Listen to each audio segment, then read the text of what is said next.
আসসালামু আলাইকুম এভরিওয়ান। একদম সহজভাবে কিন্তু খেতে হবে ভীষণ মজা। এইরকমই একটি আলু পরোটা রেসিপি আজকে আপনাদের সাথে শেয়ার করছি। আশা করছি আপনাদের সবার খুব ভালো লাগবে। আলু পরোটা তৈরি করার জন্য আমি প্রথমে ময়দা দিয়ে একটি ডো তৈরি করে নেব। আর এই জন্য আমার এখানে 2 কাপ পরিমাণ ময়দা লাগবে। তার সাথে অ্যাড করব স্বাদমতো লবণ এবং দিয়ে দেব বেকিং পাউডার 1 চা চামচ পরিমাণ। অ্যাড করছি চিনি 1 চা চামচ পরিমাণ। এখন এখানে অ্যাড করব সয়াবিন তেল। আমি এখানে প্রায় 2 টেবিল চামচ পরিমাণ সয়াবিন তেল দিয়ে নিয়েছি। এখন এই শুকনো উপকরণগুলোকে আমি হাত দিয়ে খুব ভালোভাবে মিশিয়ে নেব।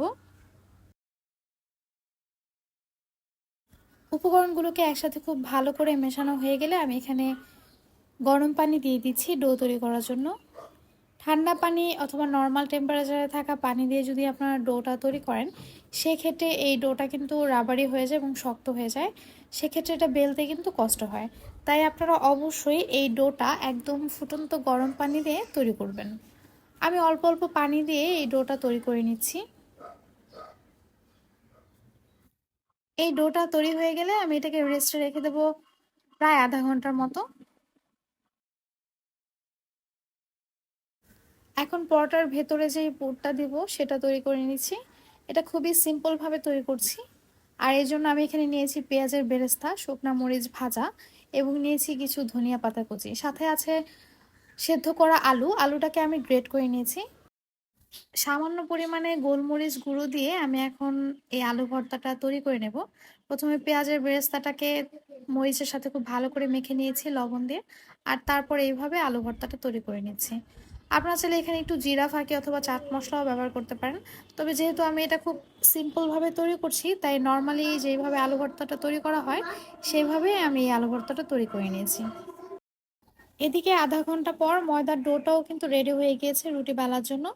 এখন আমি এটাকে 5 ভাগে ভাগ করে নেব। মানে আমি এই ডোটা দিয়ে 5টা পরোটা তৈরি করব।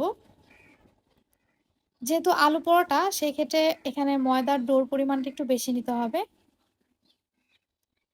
এখন আমি প্রত্যেকটা টুকরোকে এইভাবে করে কিছুক্ষণ মথে নেব। এতে করে পরোটা বেলতে খুব সুবিধা হয়।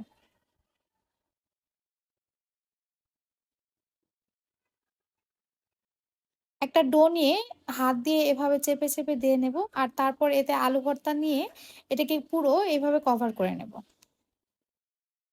ময়দার ডোটাকে কিন্তু আমি একটু মোটা করেই নিয়েছি। আর এটাকে কিন্তু বেলে আমি একদম পাতলা করে নিইনি। আপনারা দেখতেই পারছেন আমি কিভাবে এটা তৈরি করেছি।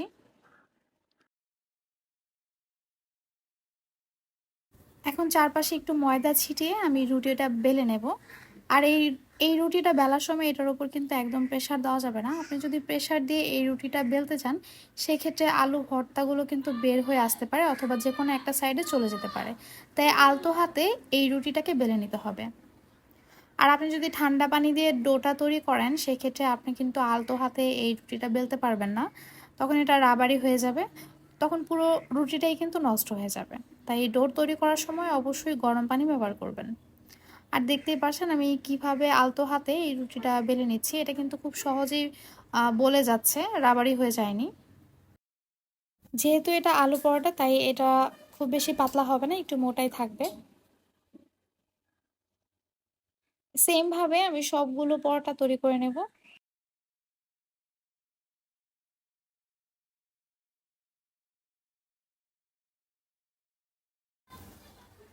পরোটা ভাজার জন্য অবশ্যই কড়াইটাকে প্রথমে খুব ভালোভাবে গরম করে নিতে হবে। আর তারপর চুলার আঁচটা কমিয়ে সেই পরোটাটাকে তাওয়ার উপর দিতে হবে।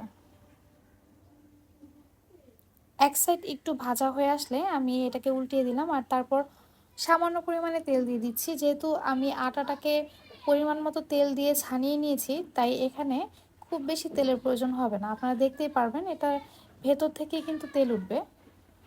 আর সেই তেলের মধ্যে আমি এই পরোটাটাকে ভেজে নেব।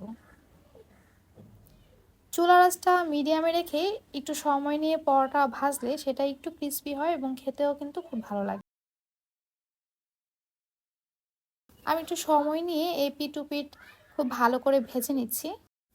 আমার রেসিপিগুলো যদি আপনাদের ভালো লেগে থাকে, তাহলে প্লিজ আমার চ্যানেলটি সাবস্ক্রাইব করে যাবেন এবং লাইক শেয়ার কমেন্ট করে আমার পাশে থাকবেন আশা করছি। পরোটা কিন্তু একটু কড়া করে ভাজলে সেটা খেতে একটু ভালো লাগে। এই পরোটাটা ভাজা হয়ে গিয়েছে। দেখতেই পারছেন এটা দেখতে কতটা লোভনীয় মনে হচ্ছে। এটা খেতেও কিন্তু বেশ মজার ছিল। আশা করছি রেসিপিটি আপনাদের খুব ভালো লেগেছে। আমি গরম, গরম একটা পরোটায় আপনাদেরকে একটু ছিঁড়ে দেখাচ্ছি ভেতরের অবস্থাটা কি। তাহলে হয়তো আপনারা বুঝবেন এটা কতটা পারফেক্ট হয়েছে। দেখতেই পারছেন ভেতরে আলুটা কিভাবে সুন্দর করে স্প্রেড হয়েছে। খুব গরম ছিল, আমার দেখাতে একটু কষ্ট হয়েছে। তবে তারপরও আপনাদের জন্য আমি দেখিয়ে দিলাম।